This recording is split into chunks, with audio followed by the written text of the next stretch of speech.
Welcome to this episode of Pen to Paper Press Podcast. I'm Cindy Kochis.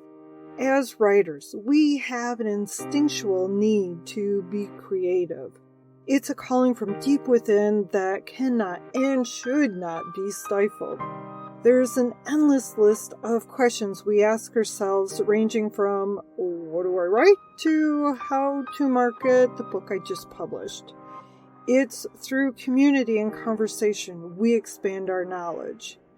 Pour yourself a mug of tea and join me as I share the pearls of wisdom I discovered along my journey and why I transformed simple journal entries to tracking important details that may or may not be included in the memoir I intend to complete. I have been someone who's journaled on and off since I was 16. When the pen makes contact with the paper, it is a private moment. It's an intimate process where there's no need for me to be concerned about anyone's perceptions, judgments, or critiques. We are free to rant like crazed lunatics, dream about a desired outcome, keep a running log of the books we want to read, express how we want to feel about a certain relationship, bear our grieving hearts on a blank page, plot out this and that, and remind ourselves what we need XYZ at the store next time we go into town. The pages of my journal are typically filled with rough drafts for blog post content, newsletters, podcast episodes, marketing material, and yada yada yada. It tends to be where I brain dump a lot of useful and, well, not so useful ramblings. A journal is a way for us to record pretty much anything we want. The intention and the uses are endless. And the best part, you can't get it wrong. How you journal is, well, totally up to you. Again, you can't get it wrong. When I travel, my journal entries are more of a detailed log of my experiences. Eventually, I'll finish writing my memoir. I had to, for personal reasons, set it aside for now. Currently, though, I am working on a fictional book I started years ago. Crazy that I found it now, and it has been calling me, beckoning me to write it, so I am. Anyways, when I'm writing and traveling, I wrote down the highways, cities, and things in common to me that I encountered each day because of the time of the year I typically leave my home state. It's necessary to track the weather. But that information didn't get logged the first year unless it was, well, cause of concern. And it ended up being more of an entry of, holy crap, I dealt with this today. The first summer I returned back to the area I kind of sort of call home, I moved from toying with the idea of writing a memoir to actually putting content in a book writing format. I scrolled through my journals and blog posts that I had written over the previous winter and found I wanted more detail. How did I feel when I experienced the first lightning storm where the continuous strikes were within a mile range of my little camper and my phone was squawking with tornado warnings?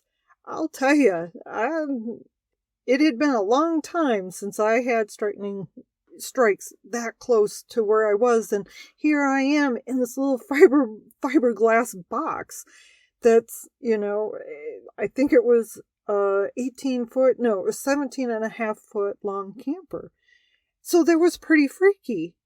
And I'm tucked away in my bed underneath the covers, and I'm watching, the radar on my cell phone. But still, I didn't write those kind of details down. I remember them now, but say I choose not to pick up the memoir, say for 5 years.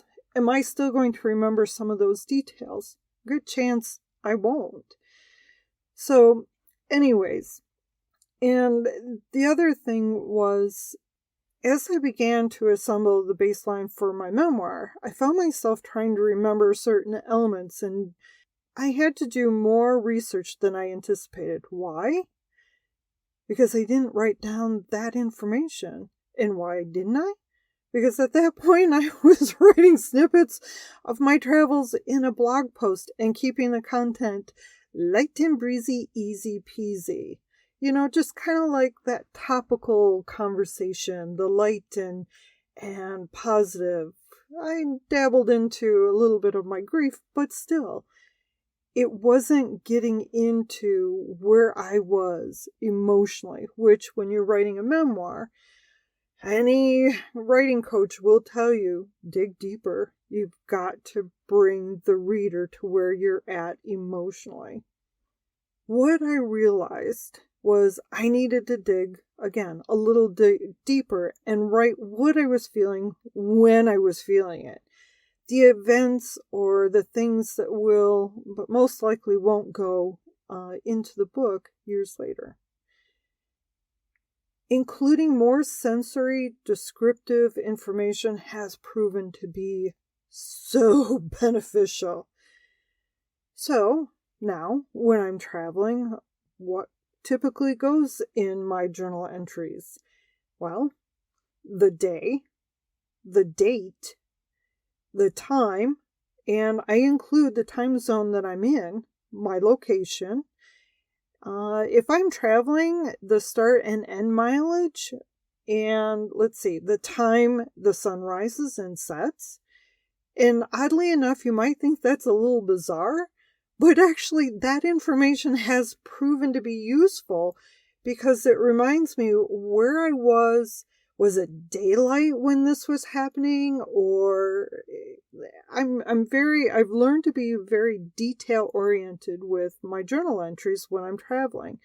And then of course, as you might have guessed by my current comment before, the current temperature, the day's forecasted high, and any unusual storms that are posted for the area. A list of the places I visited, my experiences there, the details that stood out, to me. For example, when I visited like Caprock Canyon State Park in Texas, and I could intuitively feel the native earthwalkers. That's the name I received through my intuition, who were watching over me. I could feel their presence. The fearful sensation I felt when I pulled into a state park, and I won't disclose where, and I had to leave because it made me feel extremely uncomfortable. I later found out that campground was actually located on top of a former battlefield where a lot of people died, and I could feel that heartbreak. I was very sad there, and it really affected me in a not how I wanted to feel. So not only does journaling record our experiences, but provides memory triggers so that we can slip easier into our past experiences and build from that foundation. A key element for readers to connect with our adventure and become absorbed into our storyline are those sensory details. They do make a difference.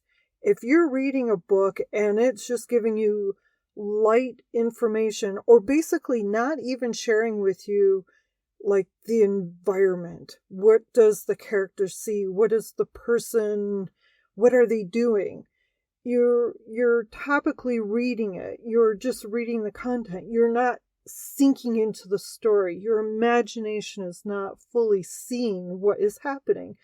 So when we have those sensory details and writing in that Ken picked up a fork and, slammed his fist on the table, or, when you don't write those details and you're just writing dialogue, or you're just writing the events, without those sensory, we don't see it. We don't get absorbed into the storyline and get lost, as one would say. Since I've mentioned blog posts a handful of times, this is a good time to bring up a question, something that's been brought up in several conversations lately, actually in the last week, and it's kind of weird how that's happened, has to do with blog posts, specifically categories and tags. I won't go into details about the conversation. However, I would like to share why categories and tags are important when publishing, your blog post. Adding a category and tag does help with your SEO. However, more importantly, it helps with organizing your content. Say you wish to provide groupings of posts for readers to view. For example, so I'm going to use this as an example, my website, ckkochis.com. This is where I have a fair number of blog posts. So blog posts will appear in specific locations on certain web pages. There are articles posted on the virtual assistant page that will not appear where I specifically post the Adventure Continues series. A category is the point of interest. Tags break down the categories into specifics or, topics. A great example would be, so say you're standing at the grocery store and you're looking down aisle 3 and the sign above it reads baking. Baking would be a category. So you wander down the aisle and you go to where the baking items are at and you find baking soda, flour, yeast, chocolate chips. Those would be considered tags. It's the breakdown of the point of interest into topics. For the pen-to-paper-press.com website, where I host this podcast, the most used category is podcast for obvious reasons.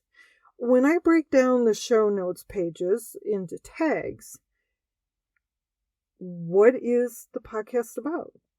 So, like for this one, it would be about journaling, memoir, traveling. No, I don't have a traveling tag on there. But anyways, you get the point. So, those are tags. Again, this is how I separate the show notes pages, aka blog posts, for listeners to search blog post episode topics that they are seeking, such as marketing, investing in your book, editing, self-publishing, memoir, nonfiction, fiction. You get the point. So it's a way to break it down and organize the website and the website content for easier viewing. I hope this bit of information is helpful. I am in the process of creating a workshop to dig a little deeper for those individuals who'd like to learn more about the elements of publishing blog posts, again, such as the utilizing categories and tags. Before we end our time together, I'd like to say thank you for taking the time to listen to this episode. Visit pen-to-paper-press.com/podcast and select the show notes page for this episode and share your insights on journaling in the comment section. I would love to know what you do differently, or if you found my insights to be helpful for you moving forward with writing a memoir. We don't always know we are writing a memoir when we're journaling. Memoirs typically are not planned. They are like a reflection on a traumatic event or a incredible event. And unless we are planning it to be a memoir, then it's easy to write down these details. Again, I had no intentions of writing a memoir when I set out on my journey 3 years ago. I intended to write blog posts, and again, the intent was to keep it easy peasy, light and breezy. So, again, let me know your thoughts about you're journaling. To receive future episodes in your inbox, subscribe to the Pen to Paper Press podcast newsletter and follow this podcast on your favorite apps. You are invited to share this episode or any of your favorite episodes with individuals who, well, will resonate with the content. Take care, and until next time, keep your pen to paper and write. Your words have power. Your story matters. Bye for now.